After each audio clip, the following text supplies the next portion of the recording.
What's up, fight fans? This is Kurt DeVille with Counterpunch Boxing News, and I have some new news concerning Tyson Fury, Anthony Joshua. Get this, draft contracts for Anthony Joshua versus Tyson Fury could be exchanged next week.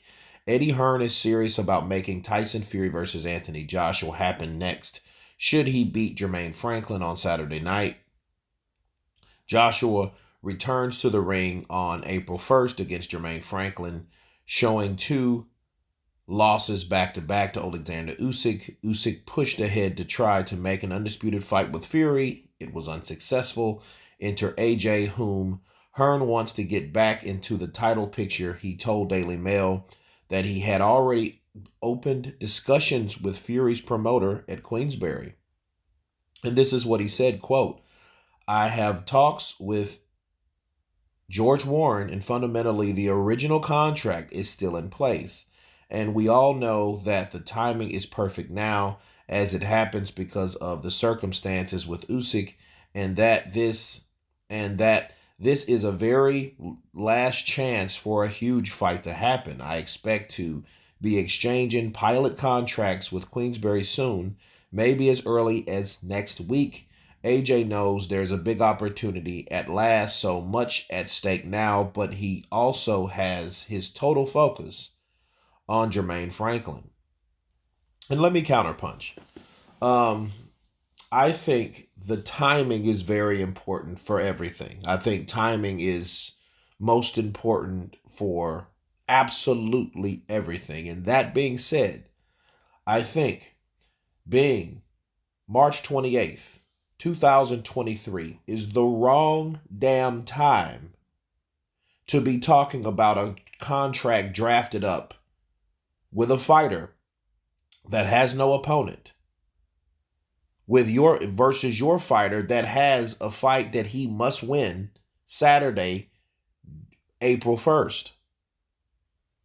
I think the same things keep repeating itself with Team Joshua, okay? And let me explain.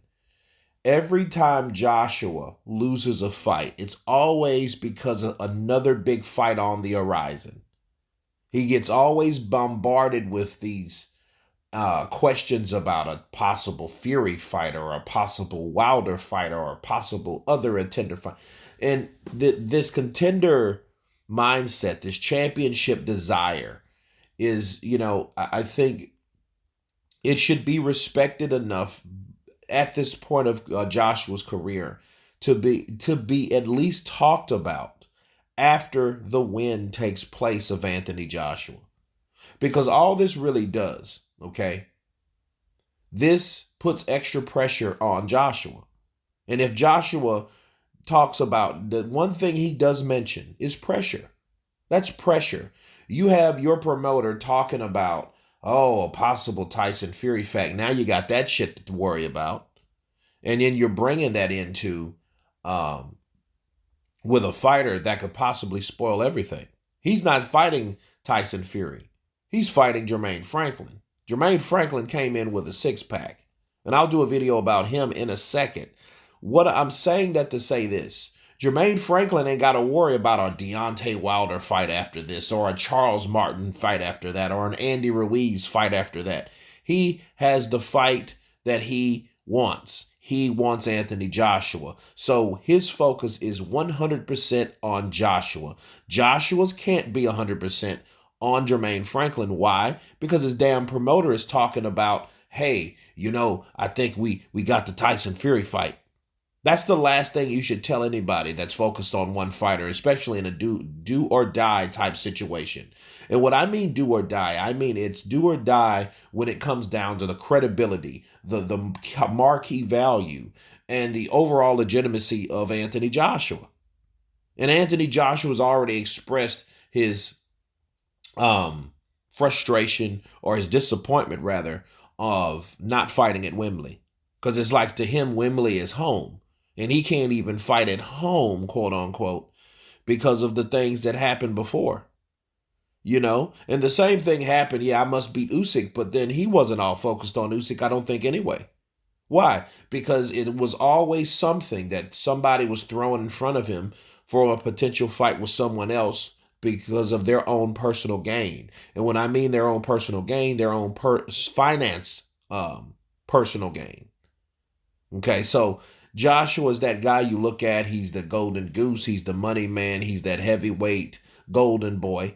We know that. But I think it's sometimes we need, or they need rather, to respect him for getting the fight done, respect him for just fighting that one fighter to get that one thing out of the way. But again, it sounds good. They could pick up where they left off, but none of that shit matters. None of it matters unless Joshua wins. Because if Jermaine Franklin beats Joshua, the heavyweight division will probably be as dark as it was when the Klitschko's ran it. It just now it wouldn't be any Klitschko's.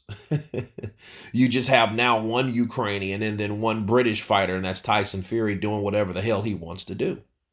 But anyway, you guys tell me what you think of contracts could be sent over for Tyson Fury versus Anthony Joshua as soon as next week, before the victory of Joshua versus Franklin.